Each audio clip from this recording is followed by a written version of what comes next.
I was gonna wear a Marvel themed shirt, and then I realized that it would probably give away my choice as best movie.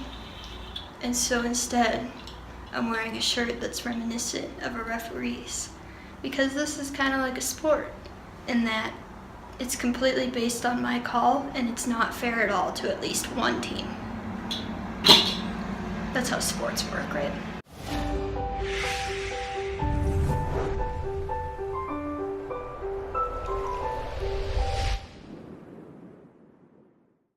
Hello, welcome to a video that I'm completely unqualified for. Today we'll be ranking Marvel Cinematic Universe movies from worst to best. I'm not qualified to do this at all. I have a cutting board. So as you can see, I've created this adorable rank chart on a whiteboard that I bought from Walmart for $20. I bought these.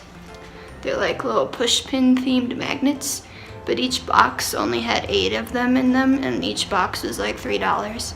And I only had $7 in cash, and so I could only buy 2 boxes. But thankfully, the whiteboard that I spent $20 on also came with 2 magnets, so I will be using those. And I also had these dinosaur themed magnets because they're dinosaurs.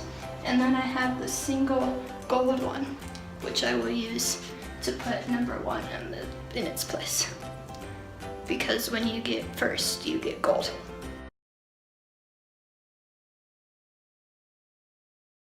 And in order to make it seem like I didn't have this planned, which I didn't except for the top like 3, I made them all equal in size to the longest one and equal in height to the biggest, tallest one.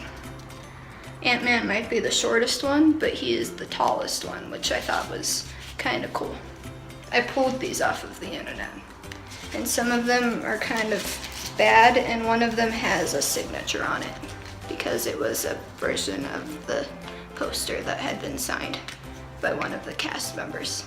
Criteria. I'm doing this via 3 different criteria for each movie. The first criteria is how important is the movie to the overarching MCU timeline? Like, did it introduce an important superhero? Most of them, in fact, did, except for sequels. Second, how pleasing was the movie as an overall aesthetic piece? Like, was it funny? Did it make me cry when it was important to cry? Did I appreciate the movie's plot for a storytelling element? How good was the movie aesthetically and as a cinematic piece? And the third criteria is where language, because it lets me, as the ranker, pick whatever movie I want to go in each individual space. Because the third category is on the Fred scale, and each movie will be given a certain amount of points out of a certain amount of arc reactors on the Fred scale. And I picked arc reactors because I feel like that's a good symbol. And during Civil War, I was on Team Iron Man. I recently rewatched all of the movies that I didn't remember the plots to. Oh, also, we're not talking about the Incredible Hulk, because as far as I'm concerned, she doesn't exist. I'm just not a fan of that movie because it didn't have Mark Ruffalo in it, you see? Yeah, you get it. Well, should I read this dramatic summary that I wrote for the original video that I was gonna do? Okay, it's very bad. 10 years ago, the Marvel Cinematic Universe was born with the creation of the best Iron Man movie we'll probably ever have, and definitely a better Iron Man movie than we deserve. Starring Robert Downey Jr. as the Tony Stark every Marvel fan who'd read the Iron Man comics wanted. Minus the alcoholism. Worst movie in the cinematic universe by Marvel, according to overall importance to MCU plot, movie aesthetic, and the Fred scale. Thor, The Dark World. Oh my god.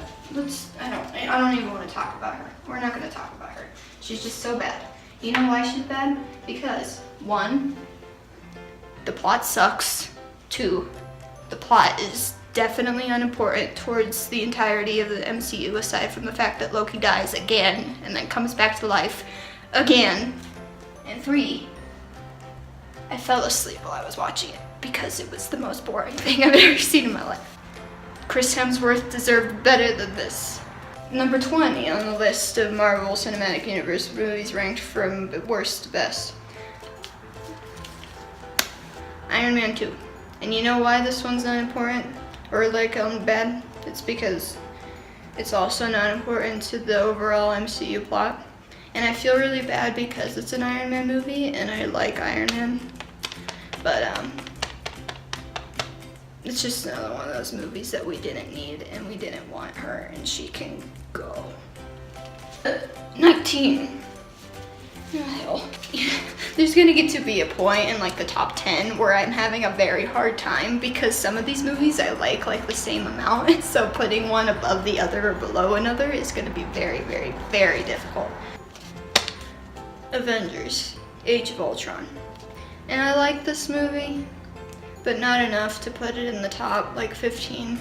Mostly because I feel like it's like a side quest where the Avengers were like, we need to fight a robot now because our scientists decided to build one and it turned out to be a bad idea, which should have just been like, of course it's a bad idea. Number 18 on the list, Iron Man 3.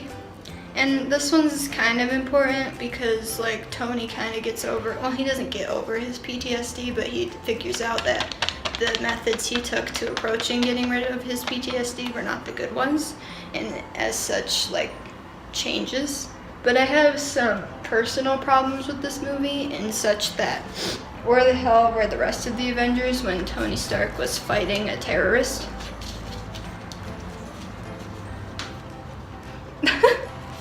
Did I like this one better than that one? No. But it's important to the overall plot. Oh god. Number 17. The spread eagle. Doctor Strange. And okay, this movie's cool. There's lots of cool visual effects. It's a major acid trip the entire time.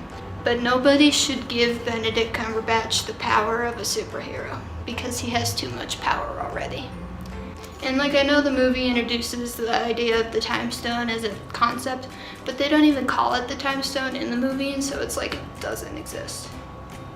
Which is a roundabout way of saying that I thought one of these other movies was more important to the integral plot of the MCU than Doctor Strange. Number 16, Captain America: The Winter Soldier.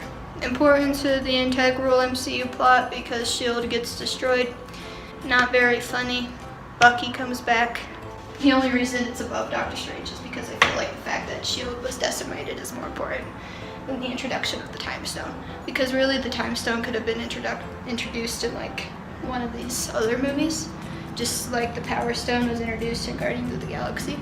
Speaking of Guardians of the Galaxy, number 15, Guardians of the Galaxy. And listen, I know it's not fair to put the first movie below the sequel. I like the sequel better. Guardians of the Galaxy introduced the Power Stone. Integral to the overall plot, but it's the Breakfast Club in space, if you've never seen the Breakfast Club or Guardians of the Galaxy. Number 14, Captain America, the first Avenger. And you know why? Because he wasn't the first Avenger. Pretty sure that Captain Marvel made it clear that Nick Fury got the idea of Avenger from Carol's call sign when she was in the Air Force. And also Black Widow and Hawkeye were on the Avengers roster before Cap was even defrosted. So as a movie, Captain America First Avenger, pretty good. Introduces Captain America, who's great. Not any problem with him except for the entirety of Civil War. Not worthy of the top 10 on the Fred scale. Number 13, Thor. And this isn't fair because these last three, in fact, have introduced major characters in the plot of the MCU, but also I don't like them as much as movies as I like the rest of the ones that I have here on the floor, and that's why they're lower on the scale. Thor's funny. There's a lot of good jokes in Thor, which I didn't know were in Thor prior to watching Thor. So that's cool, but it's better than the other one. Not that that's even a competition, really. Number 12, Ant-Man and the Wasp. I've only seen this movie once because I never got around to see it in theaters after it was spoiled for me by my 12-year-old cousin. And also, I've only watched it once on Netflix because I haven't had any free time to watch it. But it was a very funny movie. But the plot of the movie was basically a football game, but with like a miniaturized laboratory. So, football's boring. Number 11, Avengers Infinity War. We don't need to talk about this one because I'm still not over it. Number 10, oh, we're here. We're at the place. And actually, the way I have these last ones ranked, kind of easy. Wait a minute. What the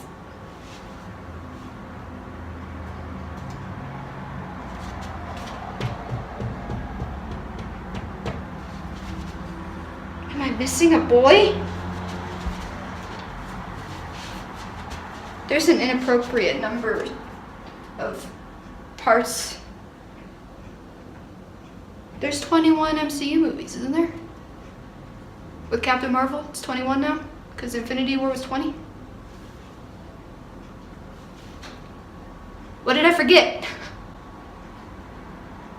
Whatever, it's fine. It's fine. We're not gonna panic just yet. It's fine. It's fine. Number 9, 10. Captain America Civil War introduces 2 of my faves. I think it might have introduced 2 of my faves. Probably didn't. Friends are fighting, but very important to integral plot. You see what I'm saying?